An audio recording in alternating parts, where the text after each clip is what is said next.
Olá, aluno, bem-vindo a mais uma aula aí de gestão do planejamento tributário.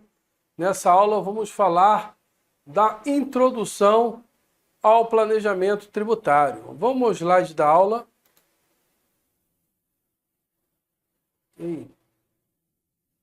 Então aqui no slide, pessoal, eu quero que vocês prestem atenção, porque eu vou trazer uma introdução breve aí sobre tributo. Porque se é o que nós vamos falar, é a gestão do planejamento tributário, não tem como vir para essa aula sem saber o conceito de tributo. Se você já estudou esse conceito lá na aula de direito tributário, peço um pouquinho de paciência, porque pode ser que tenha alguém aqui que não tenha estudado, tá bom? Então, o que é o tributo?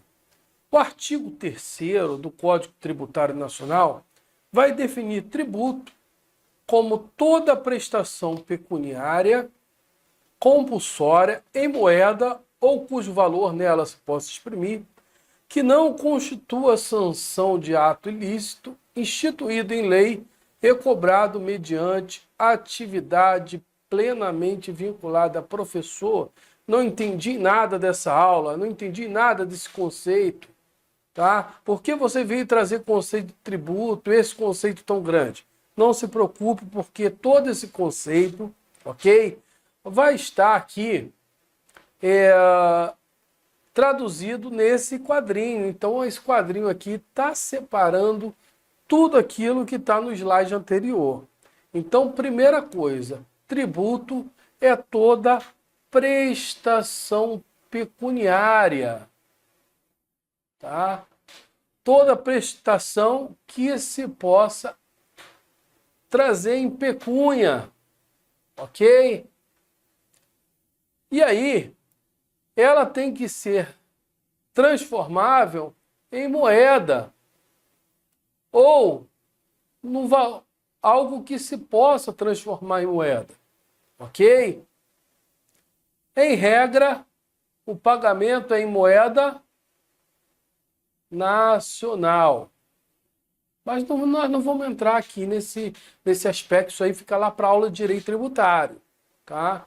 Então, primeira coisa, tributo é uma prestação pecuniária em moeda ou cujo valor dela se possa exprimir. Então, posso pagar. Tem alguns tributos que podem ser pagos em outra modalidade, tá?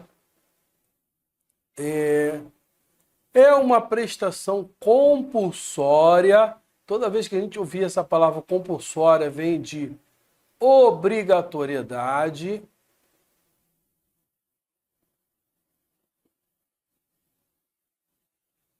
Prestação instituída em lei. Então, é necessário a lei para instituir o tributo. Sem lei, não há a cobrança de tributo. Também o tributo não é uma sanção por um ato ilícito. Então, o tributo não é porque você cometeu um delito, um crime, uma infração, nada disso. Tributo não pode ser sanção, ok? E é cobrado por uma atividade administrativa plenamente vinculada. Ou seja, quando a gente vê essa palavra vinculada, a gente vê lá naquele conceito lá de direito administrativo, poder vinculado e poder discricionário. Nesse poder discricionário, o agente público ele pode decidir. A lei permite, se ele decide executar algo ou não. Nesse poder vinculado, não há como ele decidir se vai executar ou não. Ele obrigatoriamente vai executar aquilo que está na lei. Então, o tributo é obrigatório. Então, essa atividade de cobrança é obrigatória. Se o agente público deixar de cobrar determinado tributo, ele, inclusive, está sujeito a uma sanção, tá? sobre esse ato que ele deixou de cumprir. Provavelmente deve ser mandado embora, algo do tipo assim, tá bom? Então isso é tributo. Professor, qual a diferença de tributo e imposto? Então, tributo é gênero. Impostos, taxas, contribuições de melhoria são espécies. Então, existem diversas espécies de tributo. Ó. Então, por exemplo, se a gente for lá no Código Tributário Nacional, vai haver impostos,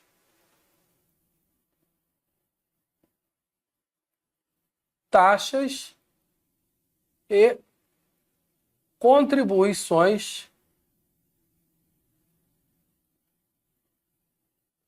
de melhoria.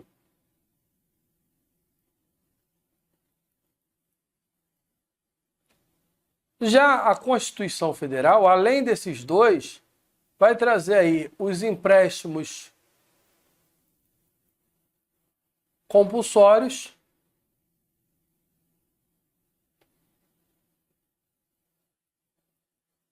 e as contribuições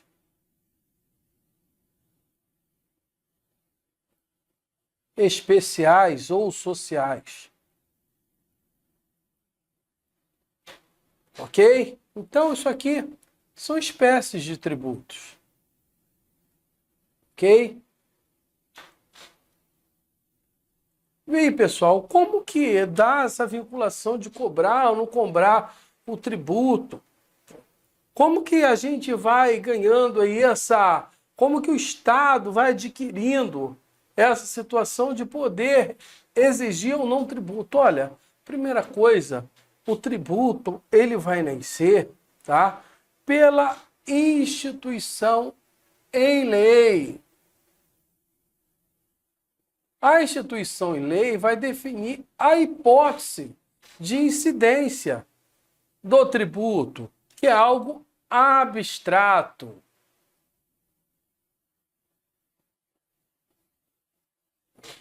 Então, a Constituição definiu poderes, as leis complementares, as leis ordinárias dos Estados-membros para a instituição do tributo. Tá? E aí, se a gente vê, essas leis elas vão definir as hipóteses de incidência, que é um ato abstrato. Então, por exemplo, o que é um ato abstrato? Ato abstrato é algo que vai ser definido na instituição da lei. Então, por exemplo, quando é definido lá no Código Penal, matar alguém é crime. Eu estou definindo algo abstrato. Se alguém vai lá, Joãozinho passando na rua, viu o aluno do CEDERJ ali com a mulher dele, atirou e matou.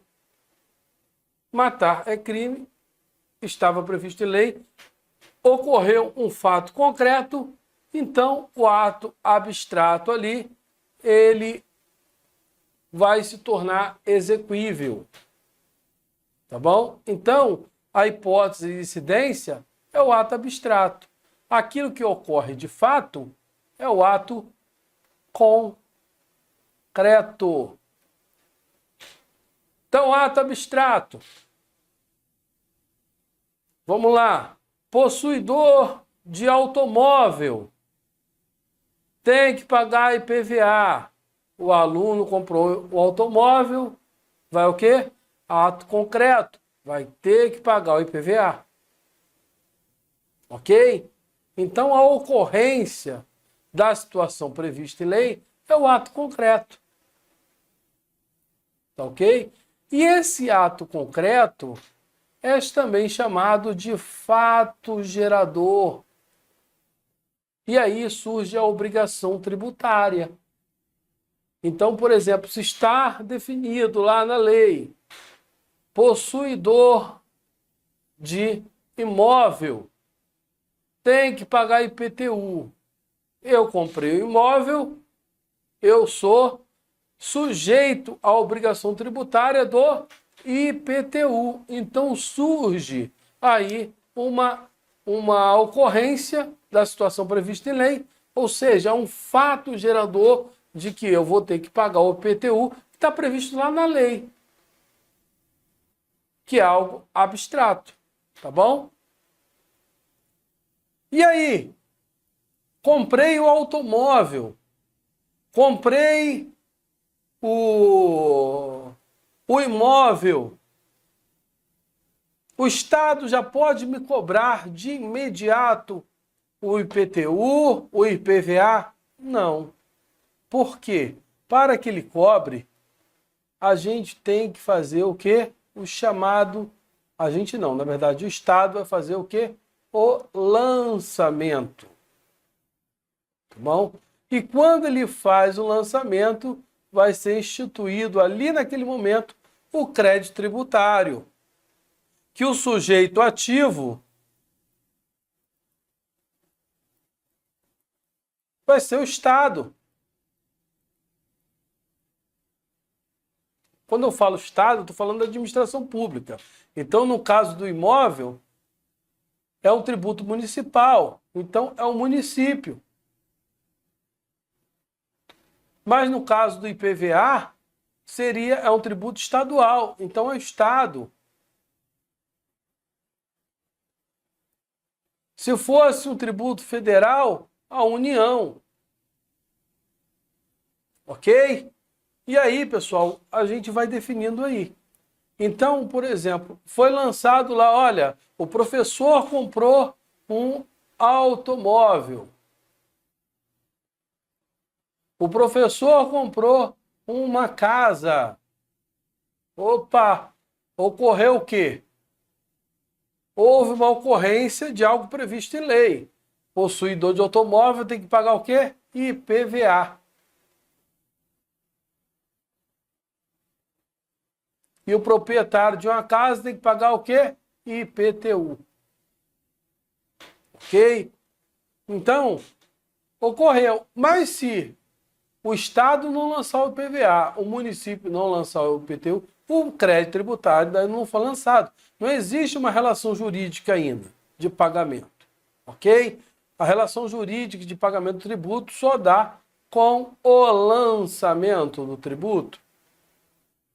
E aí, tá? Foi lançado, foi constituído o crédito. O Estado ainda tem que fazer o quê? A notificação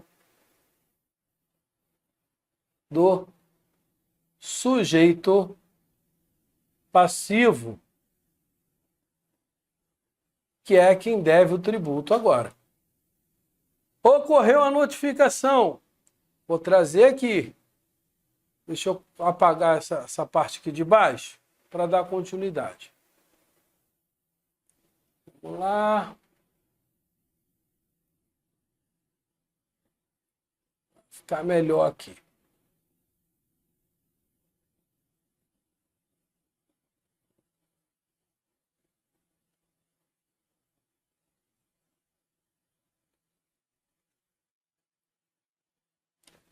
Ocorreu a notificação. O sujeito passivo tem quantos dias? 30 dias para pagar, se não houver outra previsão. Ok? Durante esses 30 dias, o que eu, como devedor, como sujeito passivo, que comprei o automóvel, que comprei a casa, posso fazer? Eu posso pagar e foi extinto o crédito tributário. Eu posso pagar indevidamente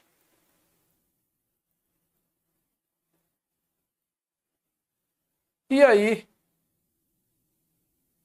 eu posso solicitar o ressarcimento.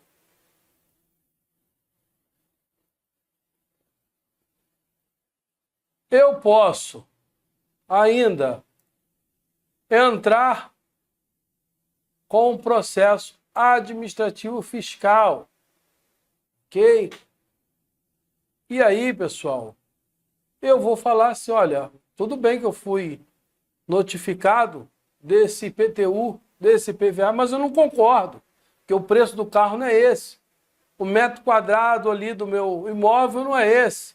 Então, eu, nesse momento, estou entrando com um processo administrativo fiscal que muitos vão chamar de contencioso administrativo.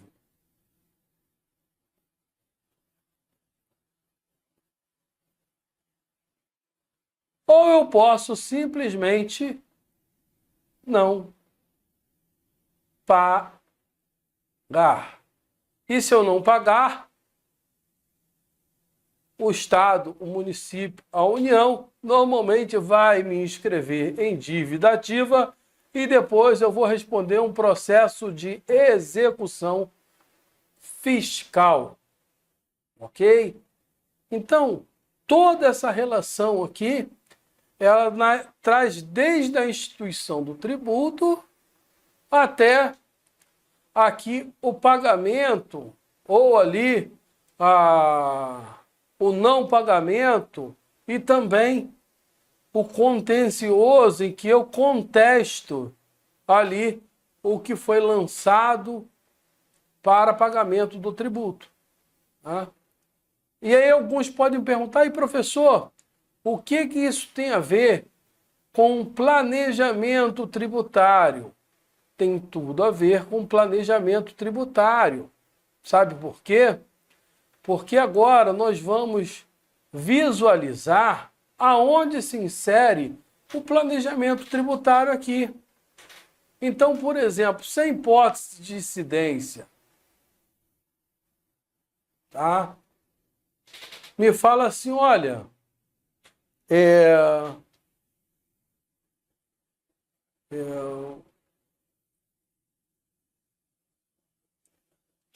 o possuidor de automóvel no estado de São Paulo paga de IPVA, vou colocar aqui 2% do valor do veículo. O possuidor de automóvel no estado do Rio de Janeiro paga de IPVA 4%. E eu sou dono de uma locadora de carros que tem cerca de 200 carros e trabalho com minha locadora no Rio de Janeiro. Ok?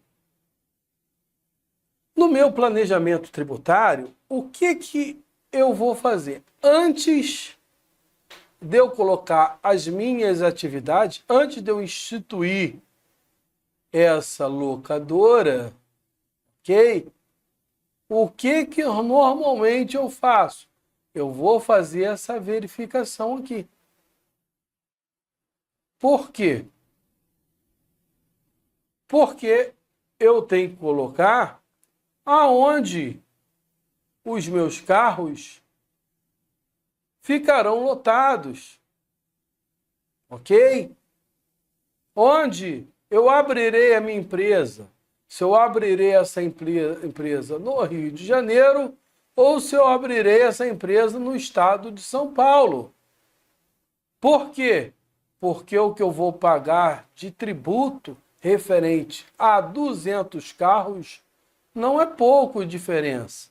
No Rio de Janeiro é o dobro, em São Paulo é outro valor. Por isso que muitas vezes nós, quando encontramos ali aqueles carros de prestadora de serviço, por exemplo, de grandes empresas como Claro, Vivo, Oi, essas empresas normalmente, quando a gente vai olhar a placa do veículo, normalmente é de outro estado.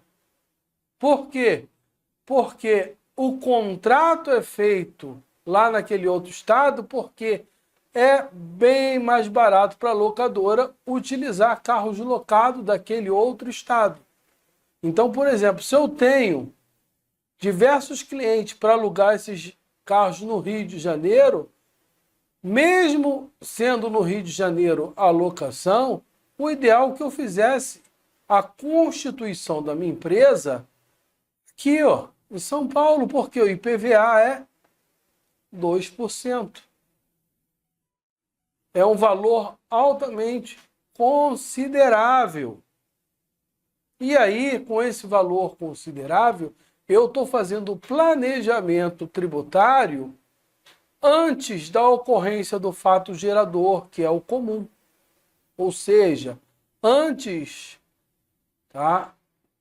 Utilizando aqui o ato abstrato, eu estou fazendo antes da ocorrência do fato gerador, para que o fato gerador ocorra onde eu quero. Então, o planejamento, normalmente, ocorre antes dessa ocorrência. Então, não adianta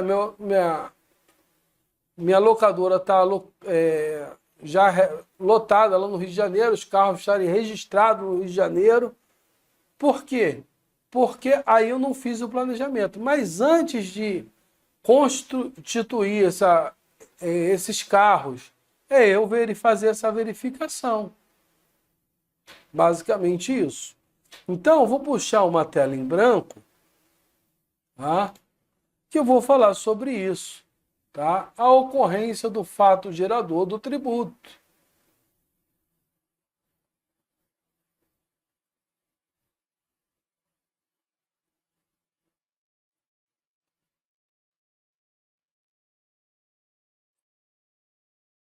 Então, o planejamento, em regra,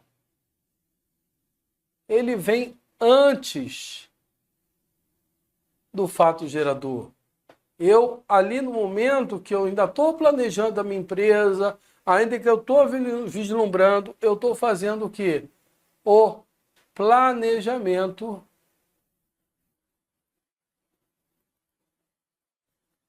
tributário.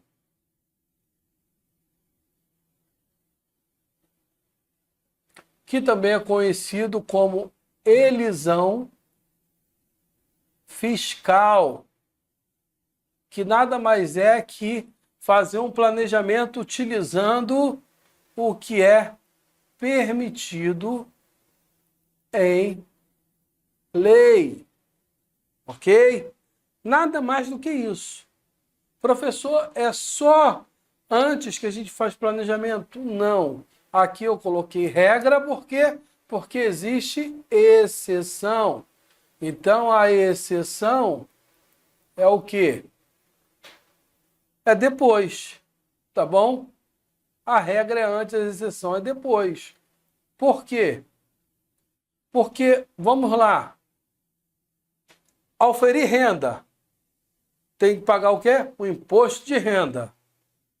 Só que tem coisas que tem como você colocar antes. Tem planejamento que tem como. Tem coisa que não dá.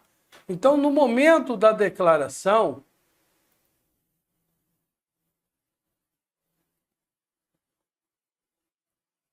do imposto de renda, por exemplo, lá no finalzinho, quando eu vou entregar a minha declaração, tá? Eu posso entregar a minha declaração como simplificada, como completa. E aí, pessoal, quando eu vou fazer essa escolha, eu estou fazendo o quê? Um planejamento tributário. Ainda que depois. Por quê? Porque eu vou escolher o que é melhor. Se tem mais vantagem a simplificada, eu vou fazer simplificada. Se é mais vantajoso a completa, eu estou utilizando a completa. Então, o planejamento tributário nada mais é que utilizar aquilo que é permitido em lei para o quê? Pagar menos tributo. Nada mais, nada menos do que isso. Ok? E aí, nós damos continuidade porque vai nascer um profissional chamado executivo tributarista. E o que esses executivos tributaristas fazem? Olha, esses executivos tributaristas nada mais são aqueles que fazem o planejamento tributário, que tem como objetivo reduzir a carga tributária.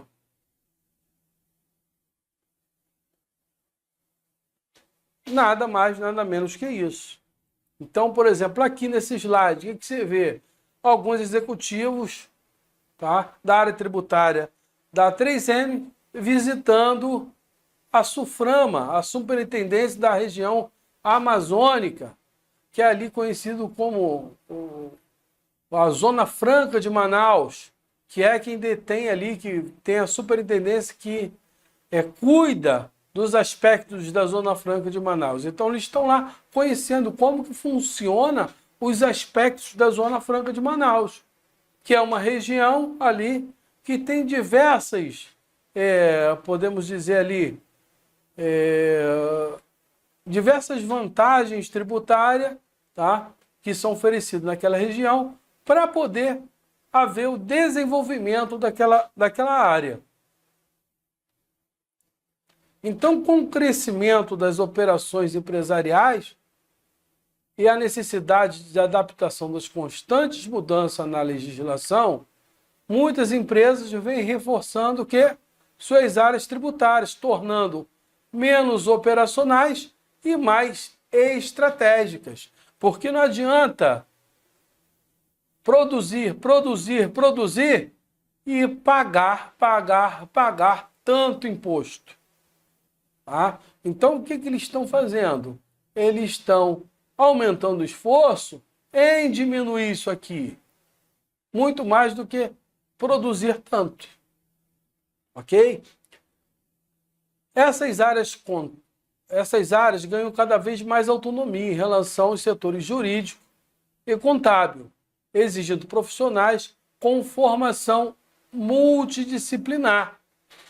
Por quê? Porque o operador da área tributária, ele tem que conhecer, tá, ali um pouco de direito tributário, ele tem que conhecer um pouco, tá, de legislação tributária, que é algo específico.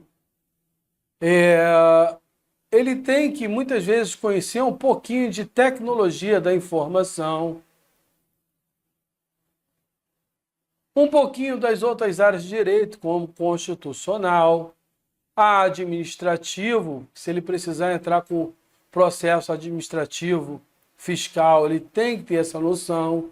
Muitas vezes, uma noção de direito empresarial, um pouco de direito civil e por aí em diante. Tá? Então, além das áreas contábeis. Então, é um profissional que tem uma formação com uma bagagem maior um pouquinho. Tá? Hoje, praticamente, todas as grandes empresas possuem vagas abertas em áreas tributárias estratégicas, sendo comum a demora no preenchimento por falta de profissionais qualificados. Tá? Então, hoje, há muita abertura do mercado referente a isso. E a evolução, tá? Os fiscos, os órgãos da Secretaria de Fazenda vêm buscando o quê? Aumentar cada vez sua arrecadação através da carga tributária. E para isso, normalmente, eles investem, tá, pesado em seus concursos para cada vez melhorar a atuação dos seus auditores fiscais, para não deixar passar nada. E aí, eles aumentarem a arrecadação tributária. A a carga de tributos pode representar, em média, até 40% do faturamento de uma empresa.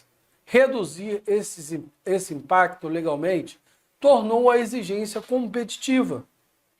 Além dos profissionais responsáveis pelo planejamento, essas áreas contam com especialistas em contencioso fiscal, em apuração. Então, o contencioso fiscal é aquele que entra lá com o PAF, em apuração, normalmente os contadores, tributaristas, em pagamento, em recolhimento de tributos. Um dos grandes desafios atuais é lidar com o avanço da tecnologia. Por quê?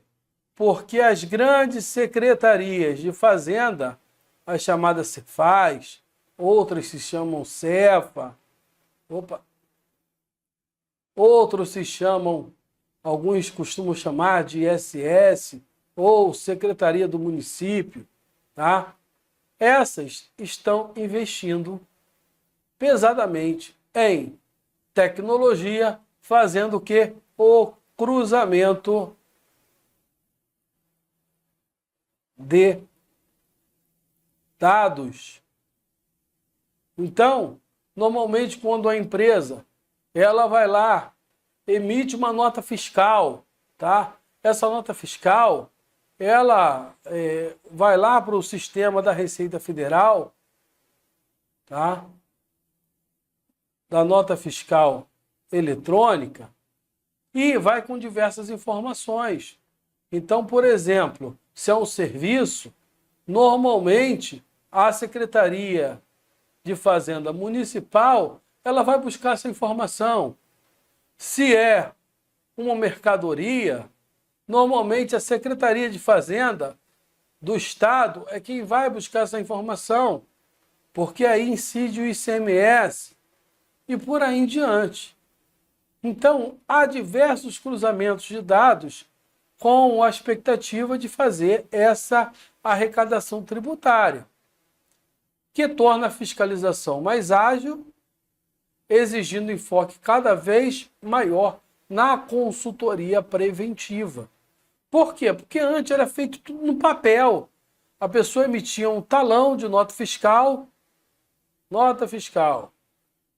Aí era no papel, um monte de talão. Nota fiscal. E aí, essas notas fiscais ficavam tudo no estabelecimento. Para que o auditor ou a Secretaria de Fazenda viesse a ter conhecimento, ela teria que pedir cópia dessas notas fiscais, fazer uma auditoria presencial para poder verificar a incidência do tributo ou não. Hoje em dia, com esse avanço tecnológico, nada disso é preciso. Tá? Então, basicamente, o que nós temos aqui? Nós temos um avanço da tecnologia e um avanço aí das secretarias de Fazenda, ok?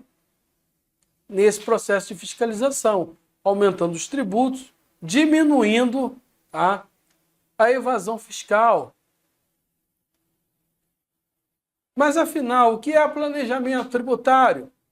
Define-se como planejamento tributário a forma lícita, que se encontra em conformidade com a lei de reduzir a carga tributária, a carga fiscal imposta à pessoa física ou jurídica, também conhecida como elisão fiscal,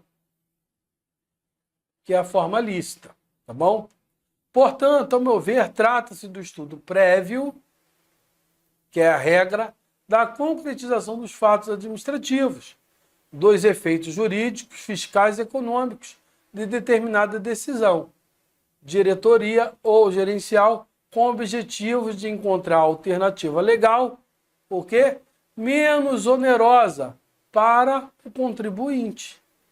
Ok? Então, aqui,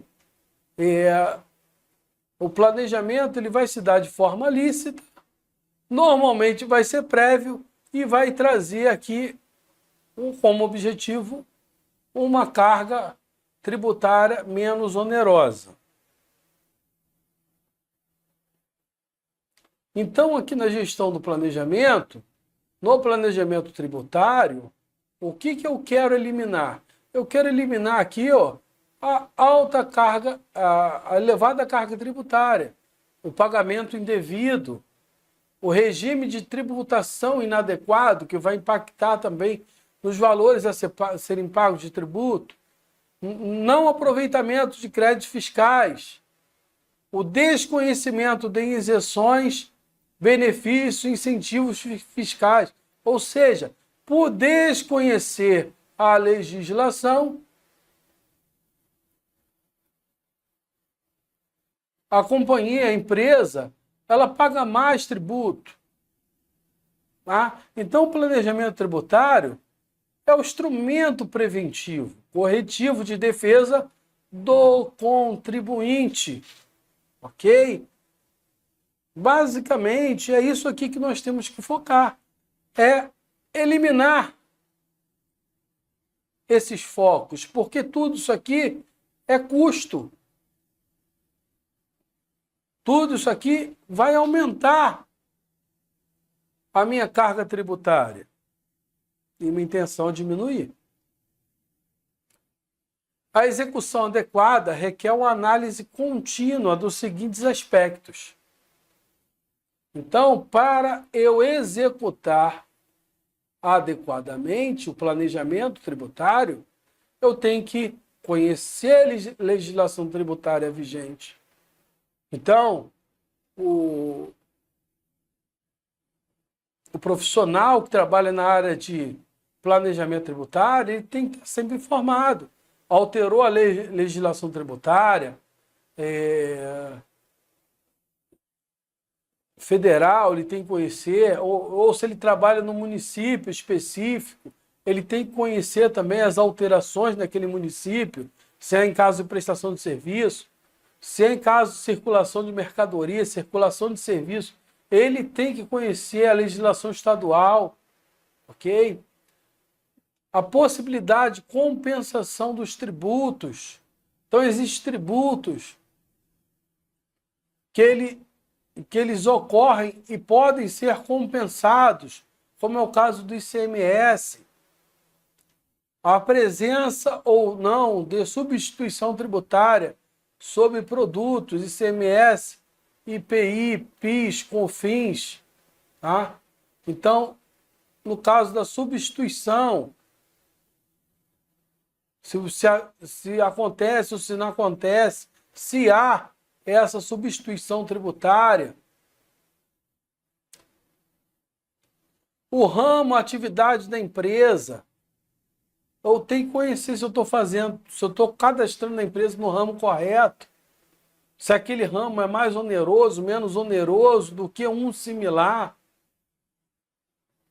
O perfil dos clientes, as operações financeiras realizadas. Por que perfil dos clientes? Então, por exemplo, se eu utilizo ali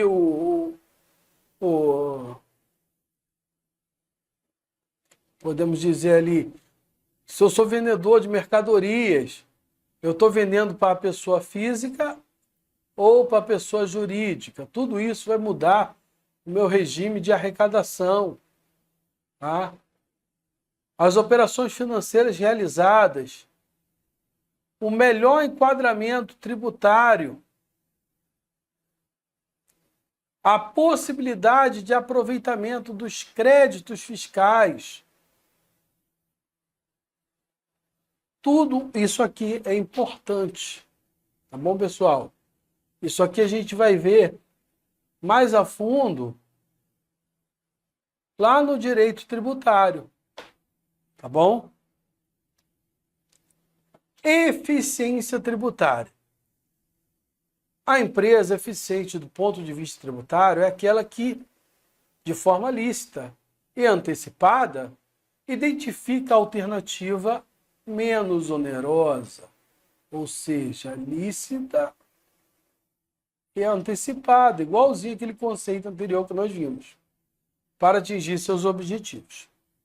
A alta administração deve considerar impactos tributários em suas decisões, buscando formas de reduzir custos e riscos fiscais. Ok? Com a intensificação dos mecanismos de cobrança e fiscalização, exatamente aqueles mecanismos de tecnologia da informação, os empresários preocupam-se cada vez mais com os efeitos negativos da inadimplência fiscal, como penhora de bens e faturamento, dificuldade de obter financiamento, indisponibilidade de bens dos gestores, ameaça de prisão por apropriação indébita ou má gestão. Então, tudo isso fruto de inadimplência. Por quê? Porque agora a fiscalização é maior. Então não dá para haver sonegação.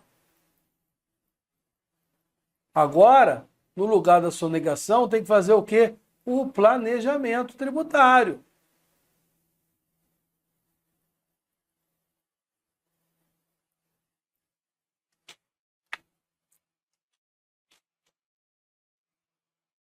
Planejamento tributário. A correta gestão tributária permite reflexos positivos nas finanças da empresa, reduz os custos, aumenta a lucratividade, fortalece a competitividade do negócio. Então, quando eu faço ali um planejamento correto, e o planejamento é bom não somente na área tributária, todo o planejamento da empresa ela tem que ser levado em consideração. Mas hoje em dia, principalmente o tributário, tá, vai trazer um grande reflexo. Por quê? Porque, como nós falamos no início da aula, hoje a tendência é que os produtos podem ter de carga tributária até 40%. Então, é um valor considerável aí do custo do meu produto que o adquirente ele vai pagar. São objetivos do planejamento tributário. Então, qual é o objetivo do planejamento tributário?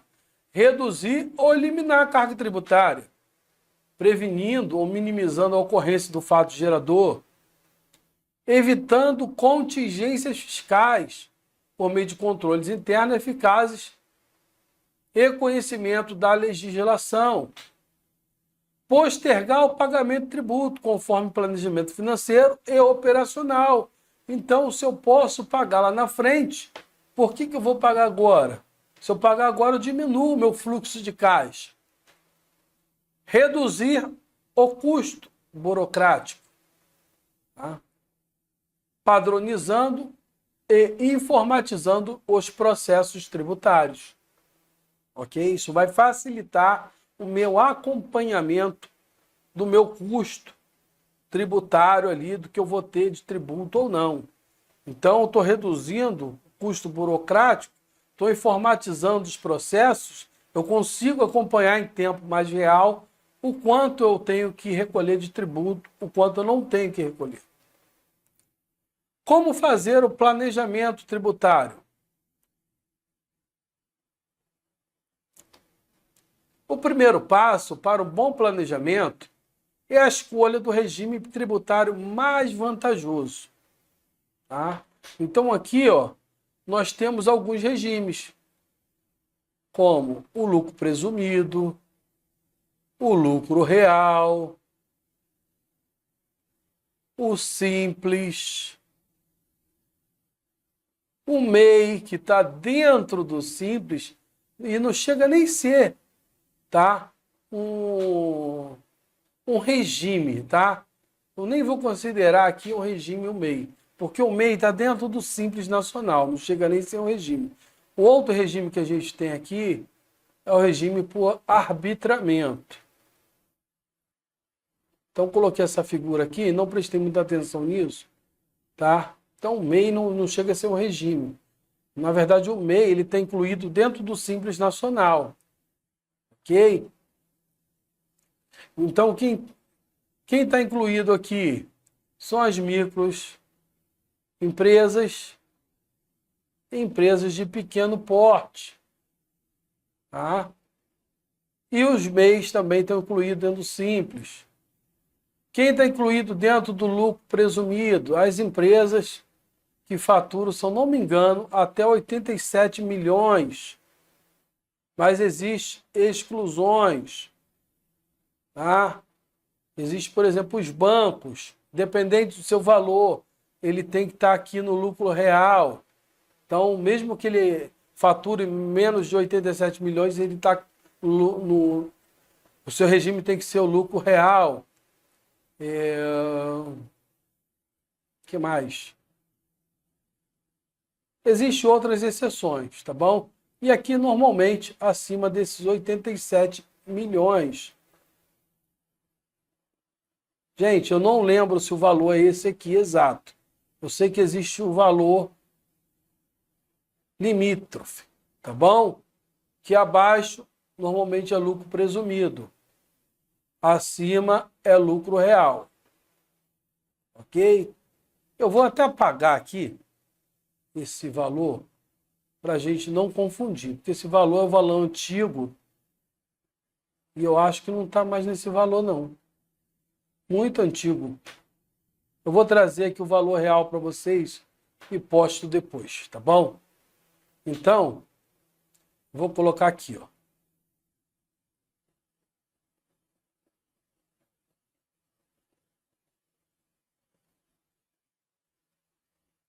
Ó. Abaixo do limite é lucro presumido. Acima do limite é lucro real. Tá bom? E existem empresas específicas que, independem do valor, tem que ter o seu regime de apuração, o seu regime tributário, tá? Pelo lucro real. Ok? Então aqui, ó, por exemplo, bancos.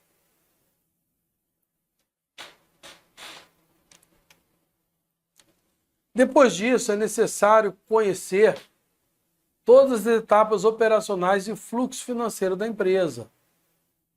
Estabelecer metas e ações de longo prazo, ideal de 3 a 5 anos. Analisar os benefícios fiscais em nível federal, estadual e municipal. Estudar a legislação aplicável à atividade e produtos.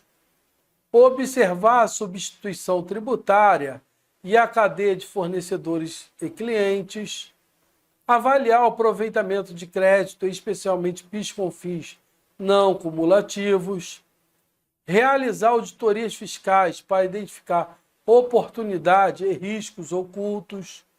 Comparar cenário entre regimes e simular carga tributária potenciais. Tá? Muito interessante esse aqui. Tá? Comparar cenários. Então não existe assim, olha, eu vou escolher determinado regime tributário. Tá? Eu vou escolher... Não, você tem que simular. Então vou simular com o regime tal aqui, vou fazer outro cenário com o regime tal. Qual ficou melhor? É esse regime aqui ou esse regime aqui? Igual a gente faz lá no IR. Aqui a completa, a declaração completa. Aqui a declaração simplificada. Então, o que compensa mais? No geral, o pessoal coloca simplificado, mas existe caso que a completa é melhor. Então, a gente tem que comparar esses cenários para verificar qual é mais vantajoso. Como força de doutrina, o planejamento tributário integra uma gestão fiscal estratégica e contínua, fundamentada em critérios técnicos, que deve ser revisada periodicamente para acompanhar as mudanças legais e operacionais. Tá bom? E aí eu tenho uma questãozinha aí para gente. Analista de saneamento da Embasa, tá? Com base no planejamento tributário, analise as afirmativas abaixo e dê valor verdadeiro ou falso e assinale a alternativa que apresenta a sequência correta, de cima para baixo. Vamos lá. Planejamento tributário é toda e qualquer medida lícita adotada pelos contribuintes no sentido de reduzir o ônus tributário ou postergar a incidência de determinado tributo. Medida lícita adotada.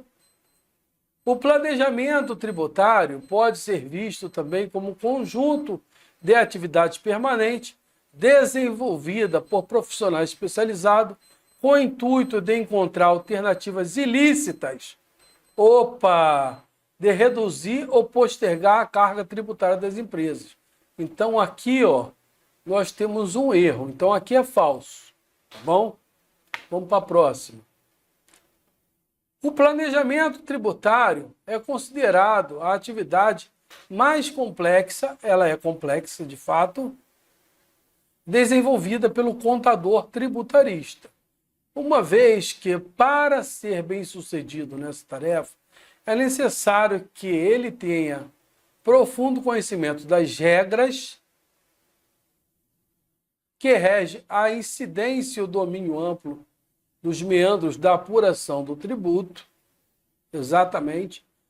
Nos casos em que o planejamento tributário envolve a adoção de medidas que podem encontrar resistência do fisco, é necessário que o contador tributarista avalie os riscos decorrentes de eventuais litígios. Exato.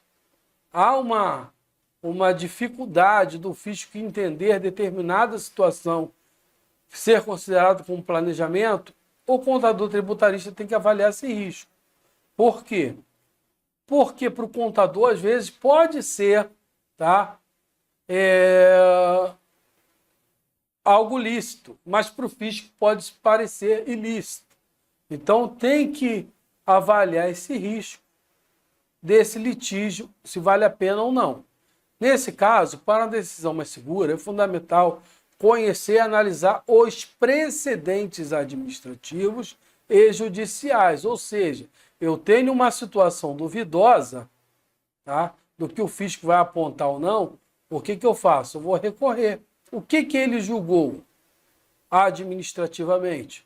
O que o tribunal julgou judicialmente? Então, eu tenho os precedentes.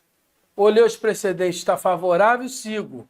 Está desfavorável, não sigo. Ok? O que podemos simplesmente chamar de jurisprudência tributária. Esse aqui está verdadeiro. Então, pessoal, basicamente, essa aqui é a nossa primeira aula de planejamento tributário. Espero que vocês tenham gostado. Sempre que possível, eu vou trazer aqui questões. É que o nosso primeiro tema não tem muitas questões sobre isso. E eu até procurei bastante aqui, eu não achei, tá bom? Lembrando que sobre o valor ali, dos regimes tributários, eu vou trazer essa informação mais profundo aí, ou no chat, ou no próprio vídeo, vou colocar uma legendazinha para vocês, mas eu vou trazer essa informação do valor, porque o valor que eu lembro está bem defasado, provavelmente nesse valor, tá bom? Então a gente leva em consideração todos os aspectos das aulas, menos aquele valor de 87 mil, que acho que é um valor bem defasado já, tá bom? Agradeço a vocês, espero uma outra oportunidade e nos encontramos numa próxima aula.